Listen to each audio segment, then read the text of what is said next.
रोज किराया लगा रही हूँ, किससे मार गिरा रही हूँ, कभी खुद कर रही हूँ। पेट काट के पैसे जोड़ के सेविंग कर रखी थी कि स्कूल में जाएंगे बच्चे कॉपी किताब पढ़ दूंगी, वो सारा किराया भी जा रहा है। क्यों? एडमिशन दो सरकार दो, हम आपसे हाथ जोड़ते हैं बच्चों के भविष्य के लिए। दो एडमिशन ऐसी टाइम मैं टीवी से कट कर खा रही, स्कूल के बाहर बच्चे खड़े हैं, मेरे लिए वो तैयार नहीं रिपोर्ट दी है, इन्होंने ताने मेरे बच्चे खड़े हैं जो मेरे शाम तक घर में इन्होंने भी दे रहे हैं।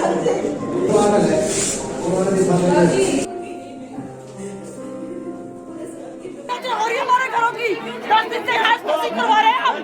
पैसा फालतू है हमारे पास, पैसा फालतू है, होता ना यहाँ दान दे देती। प्रशासन एडमिशन नहीं दे रहे तो मत दो, कम से कम हमें सभी पेरेंट्स को थोड़ा थोड़ा जहर दे दे, जिससे कि इन्हों की समस्या का समाधान हो जाए।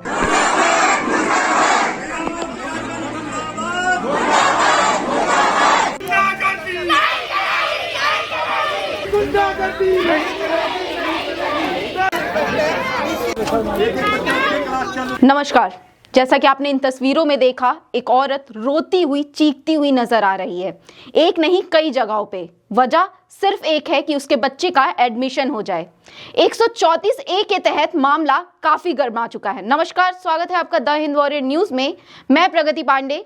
आइए आपसे बात करते हैं 134A के तहत हुए इस हंगामे की, जहां ये औरत रोती हुई नजर आ रही है। हम आपको समझा दें कि 134A है क्या। 134A के तहत कुछ बच्चों के एडमिशन होने थे। करीब करीब बताए जा रहे हैं 1500 बच्चों के एडमिशन होने थे अलग अलग निजी स्कूलों में। वही अब मामला ये आ रहा है कि एग्जाम हो गए, टेस्ट क्लियर हो गए, उसके बावजूद बच्चों का एडमिशन नहीं हुआ।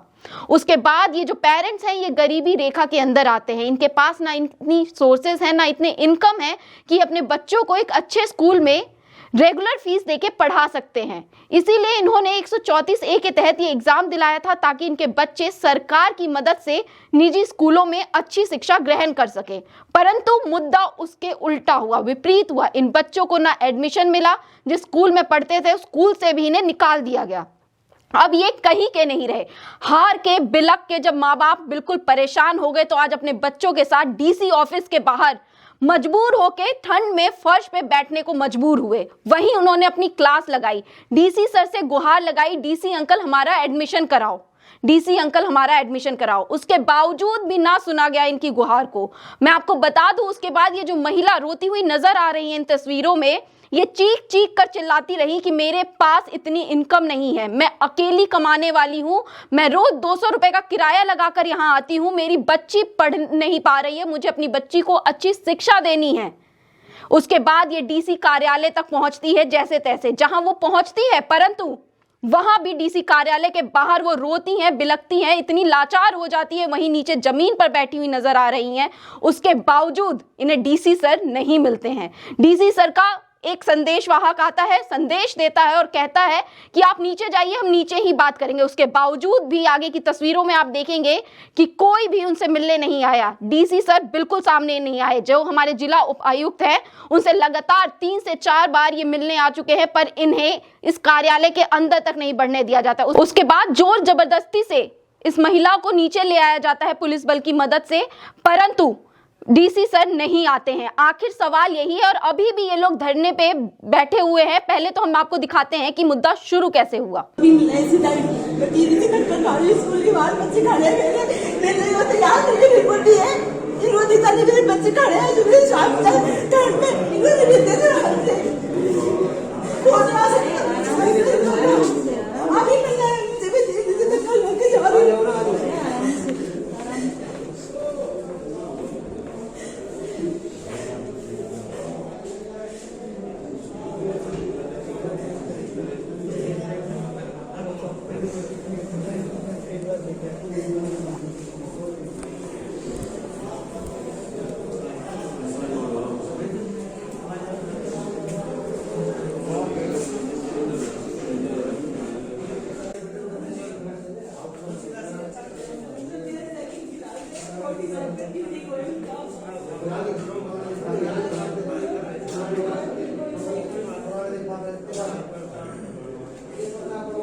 डीसी साहब जा रहे हैं मीटिंग में वीडियो कॉन्फ्रेंस में सीएम साहब के साथ और डीओ मैडम बुला रही वो भी जा रही है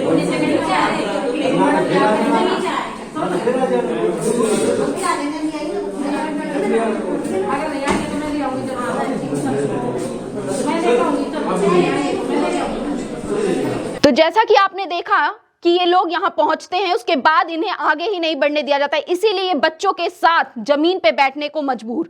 उसके बाद जिला उपायुक्त की तरफ से एक संदेश वाहक आते हैं जो इनको एक और दिलासा देते हुए नजर आते हैं और कहते हैं कि हमने एक कमेटी बनाई है जिसके अंदर डीआरओ, एडीसी और डीओ है।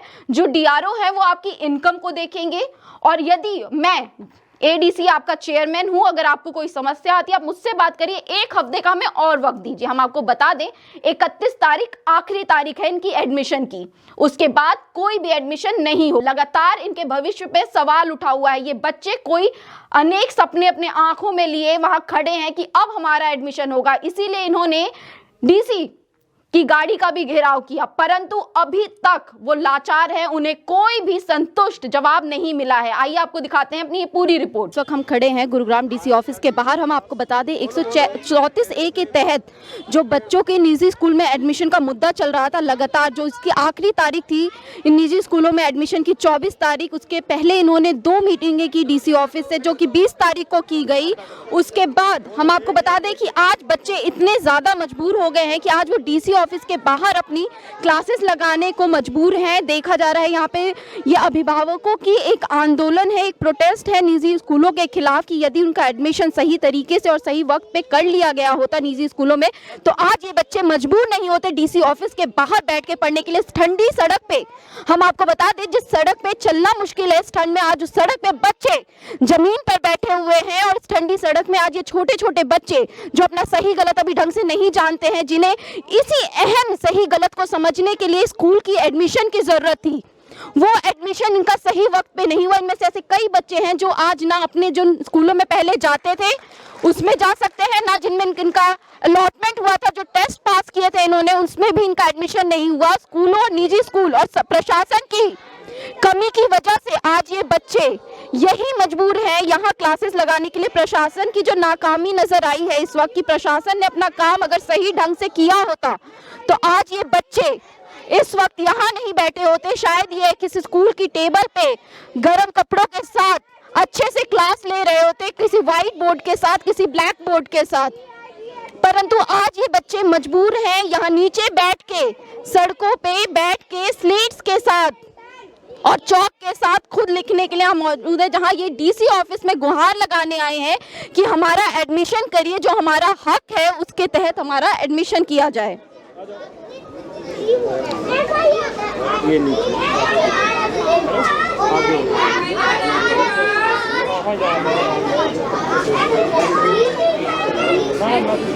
बच्चा चुप, सुनो इसकी मॉनिटर की सुनो।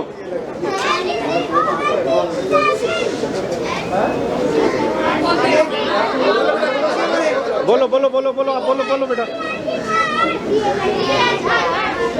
आप लड़िए, बच्चों को बाप को क्यों घसीटा जा रहा है बीच में?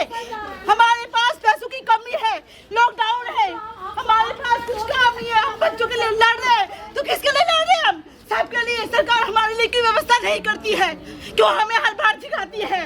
सरकार को नहीं पता कि गरीब है ये बच्चे, अगर वो बाहर नहीं आ सकते तो हम अंदर जाने की अनुमति दे। हमें क्यों नहीं देते हमें अनुमति देने की? सरकार का अगर नियम पास हुआ है, अगर सरकार ये नियम बनाती है कि एडमिशन गरीब बच्चों को दिलाया जाएगा, तो सरकार स्कूलों को स्टे ऑर्डर क्यों देती है? उनको बचने के लिए स्टे ऑर्डर क्यों देती है? सरकार जब नियम बनाती है तो क्यों बनाती है? क्यों, किस लिए? अगर वो स्कूल से ठीक है, आप स्कूल गरीब बच्चों को पढ़ाना चाहते हो, हम भी पढ़ाना चाहते हैं, लेकिन मैं सरकार यूँ नहीं कहती कि नियम सबके लिए लागू है। मानो इसको, करारा जवाब क्यों नहीं स्कूल को दे रही है? धक्के खाते हैं, स्कूल जाते हैं, स्कूल के बाद हमें क्या मिलता है? हमें रिसेप्शन से बाहर भेजते हैं, हमें स्कूल में अंदर जाने नहीं दिया जाता है, प्रिंसिपल से मिलने नहीं दिया जाता, हमको भगा दिया जाता है कि की हमारी कार्रवाई चल रही है। तुम्हारी कार्रवाई कौन सी है? अगर लेंगे तो एक स्कूल लेगा, नहीं तो कोई नहीं लेगा। फिर दूसरी बात, जिनके बच्चों के एडमिशन हो रहे आराम से बैठे हैं, क्यों हमारे साथ लड़ाई लड़ो? हम भी तुम्हारे साथ खड़े हुए थे, तुम भी हमारे साथ खड़ी हो। हम अपने बच्चों को सर्दी में लेके आ रही है, मेरी बेटी है, ये मेरी छोटी बेटी, खड़ी हो, ये मेरी छोटी बेटी है। सब कहते हैं हमें स्कूल जाना है, ये स्कूल नहीं जा पा रही है, इसकी जिम्मेदार कौन? मैं कि सरकार को ले रही है एक्शन। फाइनल पेपर में बिना लॉकडाउन लगे घर में बैठ के पेपर कराए, मेहनत कराई, 90% मार्क्स है इसके। क्या कमी है सरकार की जो बच्चा नहीं ले जा रहा है? सरकार हमारे साथ क्यों नहीं चलती है? डीसी सर हमारे साथ क्यों नहीं जाते स्कूल में कि इनका एडमिशन लो? हम घर के सुनते हैं, काम करते हैं, बेरोजगार है, काम करके टाइम निकाल के आते हैं, रोज 100 रुपये किराया लगा रहे हैं स्कूल में जाके। क्यों? ये पंगत बिठाने के लिए है? पंगत बिठाने के लिए नहीं, अपना हक मानने के लिए। और हमारी व्यवस्था क्यों नहीं करती सरकार? व्यवस्था करो हमारी, स्कूल में बच्चों का एडमिशन दो। और क्या मांग रहे हैं हम? एडमिशन मांग रहे हैं, अपना हक का मांग रहे हैं। सरकारी नौकरी में नंबर मिलते हैं, उनको सरकारी नौकरी फट से दे देती है। इनका भी सरकारी में नंबर निकला है, इनको भी दो, इनका भी हक है पूरा। सरकार लेटर तो पढ़ दे, आपको सरकारी नौकरी लगी, जाओ। और इनका भी नंबर है, इनका भी हक। बढ़ेगा इंडिया, तभी तो आगे बढ़ेगा इंडिया, यही सपना था शायद। आज कहाँ? क्या नाम है? रिंकी। अच्छा, आप कौन सी क्लास में पढ़ती हो? 5th। तो अभी आप स्कूल जाती हो? या नो। क्यों, क्या हुआ? स्कूल में एडमिशन नहीं हुआ? एग्जाम क्लियर कर लिया था आपने? एग्जाम क्लियर कर दिया था। हाँ। तो इस वक्त यहाँ क्यों आई हो?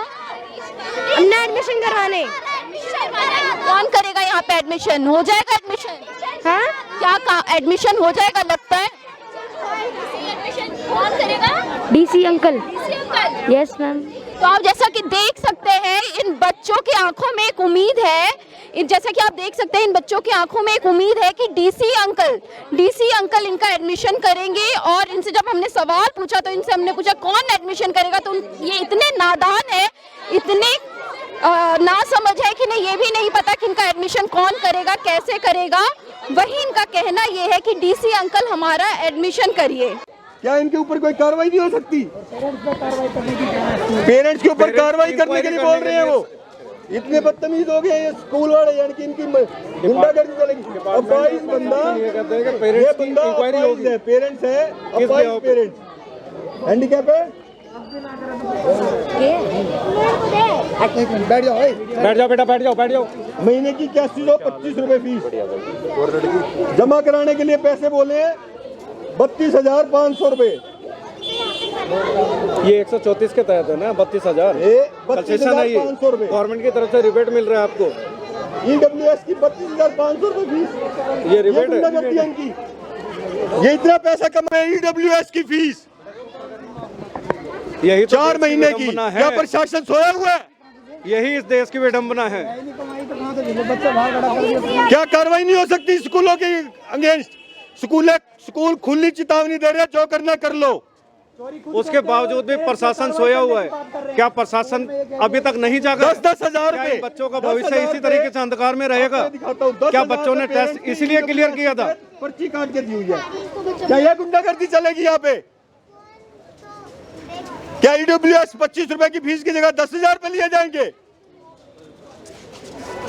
मना कर दो, सरकार सक्षम नहीं थी, क्यों करवाए पेपर? क्यों मजाक बनवाया गरीबों का हमारे? अगर हमें एडमिशन नहीं मिल सकता, हमें कह दो एक टूक में एडमिशन नहीं मिलेगा, हम घर चले जाएंगे। हाँ कुणाल,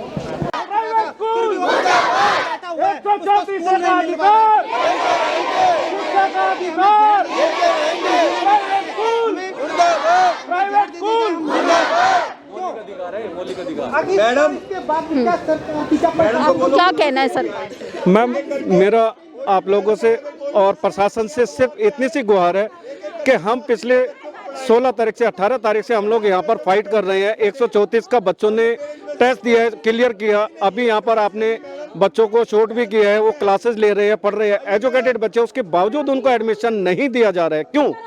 और प्रशासन एक अभी ऊपर से उन्होंने लागू कर दिया है कि सभी पेरेंट्स की इंक्वायरी होगी। क्यों 134A का आपने हवाला दिया है, बच्चे एडमिशन ले रहे हैं, क्यों नहीं दे रहे हैं? प्रशासन एडमिशन नहीं दे रहे है तो मत दो, कम से कम हमें सभी पेरेंट्स को थोड़ा थोड़ा जहर दे दे, जिससे कि इन्हों की समस्या का समाधान हो जाए, इनकी सरकार अच्छी चले और हम बच्चों को, पेरेंट्स को इस रोज रोज की संघर्ष से हमें मुक्ति मिल जाए। इतना मैं कहना चाहता हूं। आपके इस चैनल के माध्यम से प्रशासन तक ये बात मेरी पहुंचा दें। धन्यवाद। डायरेक्टरेट से एलिमेंट्री एजुकेशन से कमेटी गठित हो चुकी है कल, क्योंकि ये स्टेट वाइड ही इशू चल रहा था। अब एक कमेटी गठित हो गई है, यही कमेटी है, उसके आदेश आज ही हमें मिले हैं। कल शाम में गठित हुई है, आज आदेश मिले हैं। इसमें एडीसी और unit authority, district education officer, district elementary education officer और डीआरओ या उनके रिप्रेजेंटेटिव, ये 3 मेंबर्स की कमेटी गठित हो चुकी है। कमेटी को 1 हफ्ते का टाइम दिया है। ये इंश्योर कि सभी बच्चों का, जिसका चाहे इनकम पूरा कैमरा स्कूल को कंप्लेन है या बाकी को, वो हम 1 हफ्ते में इस कमेटी को मैंडेट दिया हुआ है। 1 हफ्ते का आप टाइम दीजिए। आज जो है वेडनेसडे है, तो नेक्स्ट थर्सडे को, तब तक अगर किसी बच्चे का फिर भी रहता है तो वेरिफिकेशन की वजह से या बाकी इशू जो रहता है, तो कमेटी उसके लिए फिर उन पेरेंट्स को हम बाकायदा बुलाएंगे। बट उससे पहले में स्कूल लेवल से सिस्टमेटिक तरीके से आपकी आई से सत्यापन करनी हो, या फिर जो आई आपकी पीपीपी या बाकी उसमें आई आपकी आई हुई है, उसी बेसिस पे स्कूल करे, वो कमेटी का काम है। तो 1 हफ्ते का आप टाइम दीजिए। कमेटी कल ही गठित हुई है, शाम में गठित हुई है। आप सुबह से अब कमेटी कार्य शुरू करेगी, तो आपने 1 हफ्ते का टाइम दिया। एजुकेशन के जो डायरेक्टर हैं उनकी तरफ से ही आदेश इस कमेटी को 1 हफ्ते का आदेश। 31 की आप कह रहे हो, चिंता जो व्यक्त कर रहे हो, कोशिश तो हम जितना जल्दी होगा वही करेंगे। देखिए समाधान के लिए जो सतह से आप कर रहे हो, उसी परेशानी चलते ही, क्योंकि हम भी लगातार इसको देख रहे हैं, हम भी चाह रहे थे, हमारी टीम पूरी लगी हुई है एजुकेशन विभाग की, तभी जाके तो कमेटी गठित हुई कि इश्यूज ज़्यादा थे।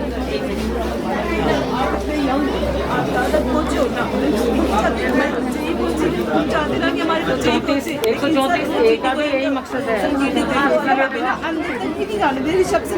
निकलो चलो फोन कर लेंगे। मैंने कहा हम इतना किराया खर्च करके रोज आपके ऑफिस में आ रहे हैं, आपकी बस के लिए तो हम कर देंगे, आपकी बस के लिए हमें बताओ। कहते नहीं फोन कर लो, मेरे को जरूरत है, फोन करो, फोन कट। कोई कहते हैं हमारा तो इशू चल रहा है एजुकेशन से, हमारा इशू लंबा इशू, और अखबार पढ़ो। ऐसा कई बात में कहा लगा, अखबार लगा भी देखो, अखबार की मानते कहो, रोज अखबार में नोटिफिकेशन आ रहे हैं स्कूल के, आज ये लेटर इशू है, आज ये लेटर इशू, वो किसी भी लेटर को नहीं मानते सर। ये कानून पहले बात ये हाईएस्ट ऑफिस से अब ये हुआ है इशू, तो अब उसमें 1 हफ्ते का टाइम। देखिए आप हफ्ते का टाइम दे रहे हैं। 31 तारीख अभिभावकों को दी गई है, 31 तारीख तो लास्ट है, आज हो गई 29। हमारे पास तो गवर्नमेंट की तरफ से नोटिफिकेशन है 31 तक आप एडमिशन ले सकते हो। गवर्नमेंट ने ये करा हुआ है, बिल्कुल लिखा है ऐसी अवस्था में 1 सप्ताह के भीतर सत्यापन करें, क्योंकि ये डायरेक्टर एलिमेंट्री एजुकेशन का है। आपकी तरफ से एडमिशन कब तक हो सकता है? आपने 31 तारीख दी। सत्यापन करके और कमेटी जितना जल्दी इस प्रॉब्लम को सॉल्व करेगा, हो सकता है कुछ बच्चों का 31 तक भी नहीं, पहले भी हो जाए। लेकिन आप जो 31 तारीख डेट है वो आप बढ़ा रहे हैं। कमेटी का मैंडेट 1 हफ्ते का। मैं कमेटी के बिहार पे बोल रहा हूँ कि हम कमेटी एज ए कमेटी का फुल मेंबर तो यही है, मेंबर हमारे डीआरओ हैं। हम इंश्योर करते हैं कि जितने भी जो इनकम का जो इशू है, जो जिस वजह से नहीं हो रहा है कि भी ज़्यादा इनकम भरी है या कम है, committee will resolve within a week issue regarding जो 31 है उसका हम बड़े सम्मान। केवल एक बात, प्रशासन और शासन की तरफ से कौन जिम्मेदार व्यक्ति है जो हमारी पीड़ा पर मरम लगा? सबसे पहले हम यहाँ पर आए तो माननीय तहसीलदार साहब ने कहा कि हम ऐसा करेंगे, हम ऐसा करेंगे। हमने कहा चलो हमारी पीड़ा पर मरम लगेगी। अगली बार हम आए, डीसी, हमारा कुछ नहीं हुआ। फिर दोबारा से डीसी साहब से मिले हम, तो डीसी साहब ने कहा आप चिंता मत करो, जो हमारी शिक्षा अधिकारी हैं मैंने उनको समन्वय अधिकारी नियुक्त कर दिया है, आपकी सारी समस्या का समाधान वो करेंगे। उसके बाद हमारी समस्या का समाधान नहीं हुआ। आज अष्टमात ऐसा हो रहा है कि माननीय अतिरिक्त उपायुक्त महोदय हमारे सामने खड़े हैं। मान्यवर, मैं एक निवेदन कर रहा हूँ, कोई एक ऐसा अधिकारी, जिम्मेदार अधिकारी जिसका तालमेल हो विद्यालयों के साथ, उनके जो विद्यालयों के प्रिंसिपल हैं उनके साथ, और हम अभिभावकों के साथ। बार बार हमारे साथ इस प्रकार से किस प्रकार का मजाक है समझ में नहीं आ रहा। कि हर बार नए अधिकारी आ जाते हैं, वो अपनी बात को अपने तरीके से रखते हैं। तो मेरा निवेदन केवल ये है कि हम जितने अभिभावक यहाँ पर खड़े हैं, हमारी जो समस्या है वो वही एक ही बात के लिए है कि हमारा दाखिला क्यों नहीं हो पा रहा है। लेकिन प्रशासन की तरफ से हर बार कोई ना कोई नई स्टोरी बन जाती है, कोई नई कहानी बन जाती है। तो मैं आपसे निवेदन ये करना चाहता हूँ कि प्रभावशाली तरीके से अगर शासन और प्रशासन और सरकार को लगता है कि वो इस समस्या का समाधान नहीं कर सकते तो हमें स्पष्ट बता दें, हमें बता दें कि भाई हम तुम्हारी समस्या का समाधान नहीं कर सकते। उसके बाद जो लोकतंत्र में प्रजातंत्र के अंदर जो भी कुछ हमसे हो पाएगा हम करेंगे। आप मास्क लगाएं। कोई नहीं, मास्क लगाऊंगा तो आपको सुनेगी ना आवाज। नहीं हमें सुनाई देते, मास्क लगाएं। सब अब तक हम मास्क है मेरे पास, मैंने जाना बाकी का है। अब तक जैसे आप बता रहे हैं बिल्कुल सही सी बात है कि सामान्य और उसके चलते DWO ने हमारे अराउंड 350 के करीब एडमिशन ऑलरेडी करा भी चुके हैं। ऑलरेडी लगातार ये लोग सुबह से शाम तक अगर 134 में आप ये कहते हैं कि एक भी नहीं हुआ तो वो गलत हुआ है। एक नहीं, हम कहते हैं कि 350 नहीं हुआ है।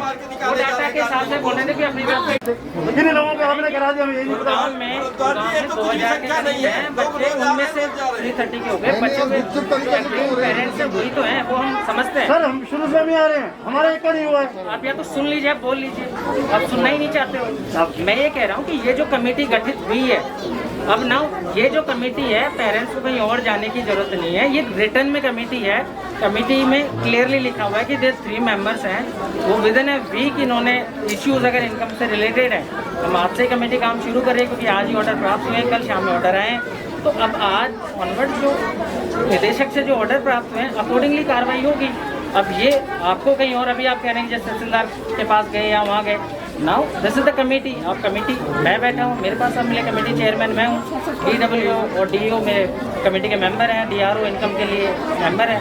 तो जो भी पेरेंट्स अगर एग्रीड है उसके बाद अगर उनके इनकम जो कमेटी आज से हम शुरू कर देंगे कि वेरीफाई करा जाए उनकी इनकम को, चाहे हमारी टीम कॉन्स्टिट्यूट करके की स्पीडी प्रोसेस करके, फिर भी अगर कोई पेरेंट्स उसके बाद एग्रीड रहता है कि उसकी इनकम जो कमेटी ने डिक्लेयर करी, जो मेंबर्स हैं जो हमारे फील्ड पे जाएंगे स्टाफ, उसके बाद हम कमेटी इसीलिए तो बैठी हुई है।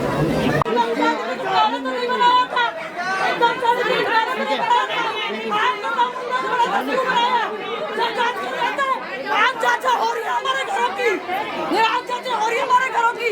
10 दिन से घास फूसी करवा रहे हैं हम। पैसा फालतू है हमारे पास, पैसा फालतू है। होता ना यहाँ दान दे देती, समझ गए। 1 मिनट में इनकम बढ़ा के सर्टिफिकेट की जांच कर ले। हमारी गाड़ी तुम्हारी गाड़ी। हम कोशिश करेंगे कि जितना जल्दी एक दफा करना है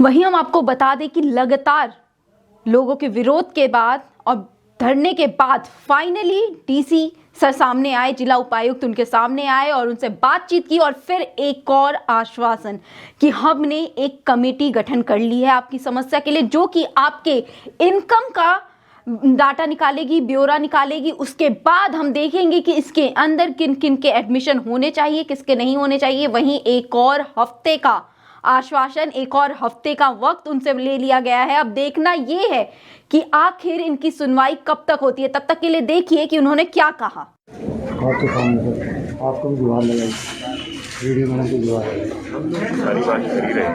मेरी अभी भी मैं लेटवेस्ट है, मैं एजुकेशन डिपार्टमेंट में ही बात हूँ। एक तो पहली चीज़ ये है कि जो 31 तक की इनकी डेट थी वो एक्सटेंड हो गई। ठीक है जी, वो बात हो गई मेरी चंडीगढ़ को, वो एक्सटेंड कर एक कमेटी उन्होंने बना दी है ADC साहब की अध्यक्षता में, क्योंकि स्कूल वालों की मेन ये थी कि कई ऐसे हैं जो इसमें आड़ में गलत लोग फायदा ले रहे हैं। जो उनका कहना सही भी हो सकता है, गलत भी हो सकता है, हमें नहीं पता। बस सरकार ने एक कमेटी बना दी है ADC साहब की अध्यक्षता, इनकम वेरीफाई करो, जिसकी भी सही हो एडमिशन कराओ। तो सरकार की ओर से निर्देश भी यही है कि जिसकी भी सही हो एडमिशन कराओ। 31 की डेडलाइन एक्सटेंड होगी, ADC साहब खुद यहाँ काम देखेंगे। और हमारी भी कोशिश यही है कि जितने बच्चे, जो भी जिसका वाजिब बनता है वो बच्चा स्कूल में जरूर जाए, इसके लिए हम भी पूरा प्रयत्न। मैं बोल आप अनुमति हो सर, हम जितने लोग यहाँ पर बैठे ना हम बढ़े ही हैं, हमारी संख्या कम नहीं हुई है। कारण कारण ये रहा कि जितने भी लोग हम आपके सामने आए थे, किसी एक बच्चे का भी कहीं पर कोई दाखिले के मामले में एक कई जगह ये दिक्कत है सर, और पूरे हरियाणा में दिक्कत है, केवल यहाँ की दिक्कत नहीं है। मान्यवर, मैं आपकी बात पे आगे आ रहा हूँ। जहाँ तक है इनकम उसकी बात आ रही है, अगर कोई भी इनकम का सर्टिफिकेट सरकार ने बनाया है, जो इनकम प्रूफ जो सर्टिफिकेट वो भी सरकार ने बनाया, अगर कहीं पर ऐसा लगता है कि उसने गलत दिया है तो उसका भी कानूनी प्रावधान है। लेकिन तब तक उस एक पत्र की आड़ के अंदर आप सब लोगों को इस तरह से परेशान करो, मेरा निवेदन ये है कि आप एडमिशन कर दो, बात करो, एडमिशन करके नक्की करें। जो भी लिस्ट आई है कमेटी पूरा देगी, लेकिन जिसका प्रथम लिस्ट आई सही लगता है उसको हम स्कूलों को कहेंगे कि सीधा एडमिशन लें, जिसमें लगता है वेरीफाई करने की आवश्यकता है उसकी वेरीफाई कर ले सर। एडमिशन तो करें सर, वही तो हम कह रहे हैं सर, वही उसकी मीटिंग पहले वेरीफाई करेंगे सर, एडमिशन मीटिंग कल रात की हुई है। मेन उनकी ऑब्जेक्शन भी है प्राइवेट स्कूल की, इसमें हाई कोर्ट के भी 2 कॉन्ट्राडिक्टरी ऑर्डर है, तो उसकी भी एक डेट 31 को लगी हुई है। पर सरकार का और हम सब का यही है कि जो बच्चे जिनको जाना चाहिए, जो इनकम क्राइटेरिया में आते हैं, उनकी पढ़ाई हैम्पर ना हो, हम कराएं, तो उसमें कोई बात नहीं। हम सब लोग यहाँ बच्चों के लिए ही कोशिश यही है कि सबका एडमिशन हो। तो ये डेडलॉक है, इसको तोड़ेंगे, सब मिलके लगे हुए हैं। आपकी बात को सर आगे बढ़ा रहे हैं, हम जैसे भी करके इनसे बात करके परिजनों से, जो अभिभावकगण हैं, हम उनको समझाने का प्रयास करें। कारण क्या है, और एक हफ्ते का टाइम दिया है सरकार ने छुट्टी में, तो एक हफ्ते में भर्ती अगर आ गई है। मानव, मैं वही आपसे कहना चाह रहा हूँ कि हम जैसे आए ना हर बार समय मिला, उस समय के कारण से पहले दिन वो हमें कहे थे कि भाई आपके जो है ना ये इनकम टैक्स प्रूफ की जाँच करें, तो हमें लगता है कि चलो ठीक है, जो ऐसी चीज़ें भारद्वाज साहब जो मेरे हाथ नहीं सर, वो तो मैं मेरी कलम की नहीं है सर, आपके बाद तो कलम तो ऐसे सर, ये पूरा शहर एक मिनट के अंदर सर सारे स्कूल वाले लाइन में खड़े हो जाए। आपकी कलम में ताकत इतनी हमें पता है। जो एक सरकार के लेवल पे डिसीजन हुआ है, अभी एक हफ्ते का सरकार ने कहा है कि जो भी आपको लगता है चाहिए एडमिशन कराएंगे, सब एडमिशन कराएंगे बच्चों को, कोई नहीं आता तो यही बुलाएंगे। तो सर अब आप एक हफ्ते का समय हमारे से कह रहे हैं, एक हफ्ते का समय, उसके बाद सरकार की छुट्टी में कर, उसके बाद जी मैं भी यही हूँ, आप भी यही हैं, बच्चे भी यही हैं, आप फिर आ जाए। मैं समझिए, मैं मना नहीं करता। हम सर यही प्रयास करते हैं कि जितने भी अभिभावकगण हैं उनसे एक बार जैसे भी उनको समझा के हम कहते हैं कि उपायुक्त महोदय ने आप ही अपने मुखारबिन से कह रहे हैं। हम सुने एक मिनट सर, भाई आप लेके आए सर, मेरा निवेदन है सर, अगली बार जब हम आए ना सर, तो यहाँ पर खड़े होकर हम डॉक्टर यशकर जिंदाबाद के नारे लगाए। मेरे नाम नहीं सर, क्यों? क्योंकि जब हमारी पीड़ा में मरना लग जाएगी मान्यवर, ये जितने सभी साथी खड़े, हम तो प्रशासन। तो ये थी इस वक्त की सबसे बड़ी खबर जो कि आ रही है गुरुग्राम डीसी ऑफिस के बाहर से, जहां हजारों की संख्या में बच्चे मजबूर हैं डीसी ऑफिस के बाहर बैठ के धरना देने के लिए, अपनी हक की लड़ाई करने के लिए। वो बच्चे जिन्हें समझ भी नहीं है सही गलत की, वो अपनी शिक्षा का अधिकार मांगने के लिए आज डीसी ऑफिस के बाहर जमीन पर बैठने को मजबूर है। तब तक बने रहिए हमारे चैनल के साथ। आप देख रहे हैं द हिंदू वॉरियर न्यूज। धन्यवाद।